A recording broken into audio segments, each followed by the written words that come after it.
You know, it's great being here, and I love coming to this every year because I feel like it's an education for me.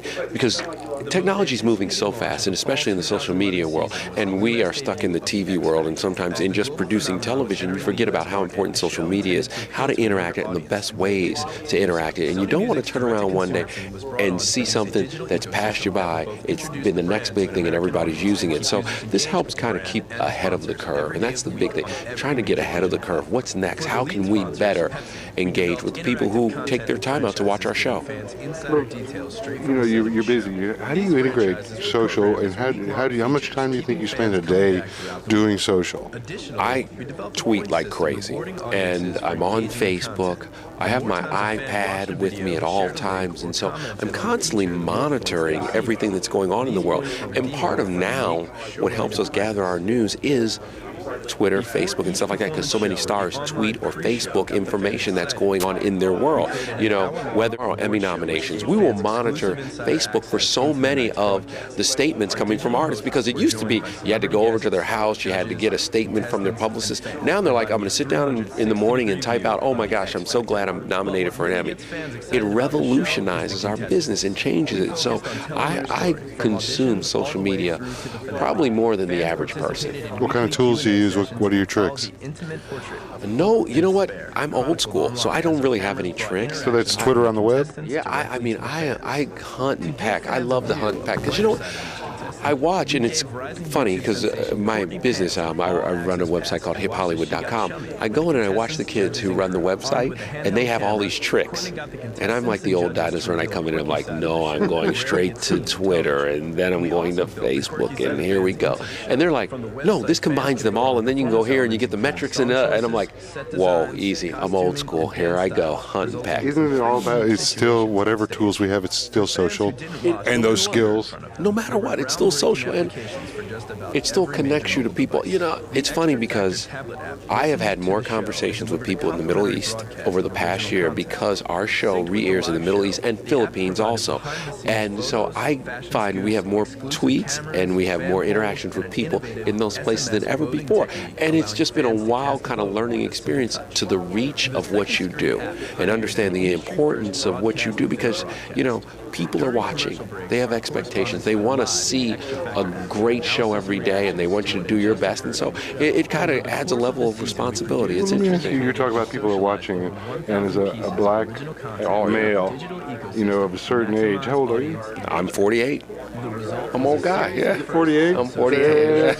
Kids and mama and daddy are there. They gave you some great They take good care of me. They took good care of me. You probably have a good, clean lifestyle, too. Oh, yeah. No. I go home, as I like to say. I go home. That's good. But, you know, there is a huge responsibility with that. And part of that responsibility is, number one, is when you cover people, to cover them in a way that is respectful. I think because of the internet, there's been this mean-spiritedness that has kind of crept up. And there are days where we have huge arguments at work about what we will and won't say because of the way that people now treat entertainers, like they have free reign to say anything or to do anything. And I think that's become a real issue. But also, I mean, you know, I come from people who, you know, my great aunt taught at a place called the Highlander School, where they trained Rosa Parks in civil disobedience and taught people how to beat all the voter registration tricks that were going on in the South. She marched with Dr. King, and we'd sit with Rosa Parks all the time, even as I was growing up as a kid.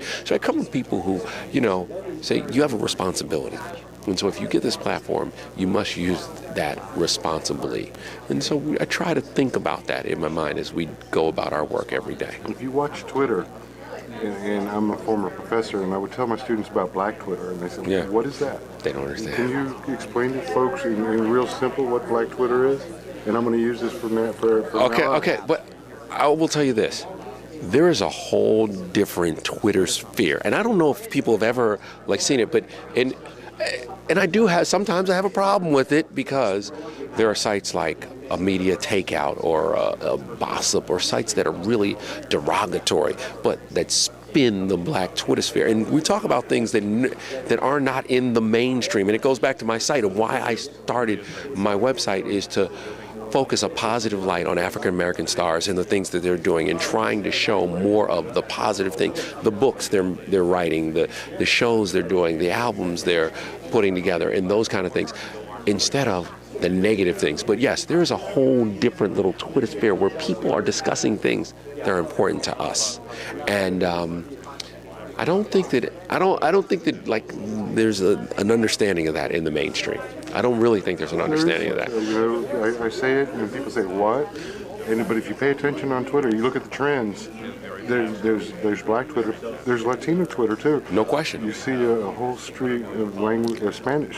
But I think that's the beauty of Twitter, is that you can talk to a community, your community, directly, and you can talk with like-minded people. You know, Tuesday, Nas released an album. And I was on Twitter, and I haven't always been a fan of Nas, and I'm not I have a problem with a lot of the rappers today because everything's about, music and derogatory things towards women. And I really love the new Nas album because on Twitter, someone turned me on to it, and then I went and saw his new video, Daughters, about how he's growing older and looking now at the choices his daughter is making and how they're being affected by the things he did. And so I was like, this is mature subject matter. He talks about his divorce, and I was like, I love this record because it's mature subject matter. But I was turned on to it because of the buzz going on the Black Twitterverse. Let's talk about a couple of things that are coming up. Yeah. We have a calendar that's coming, so the Olympics are going to be huge. Yes. Does your organization have a special take on the Olympics? What are you going to be looking for? What if people go follow you guys? What are they going to get? We're CBS, and the NBC has the Olympics, but what we try to do is take a unique look at the Olympians, because we're a female show, and kind of away from on the field what these people are doing. Like, 3 months ago, we did a story on Oscar Pistorius, the guy from South Africa who is the double amputee who will now compete for South Africa, and he has the prosthetics. And now there's a lot of talk about Oscar Pistorius because Michael Johnson made certain comments about him. But the point is that we were looking at these people a long time ago and talking about who they are and what they do. My co-anchor, Brooke Anderson, she went out and swam with the U.S. water polo team, and we did the send-off party for them, and we're keeping track of those guys and keeping in constant communication with them.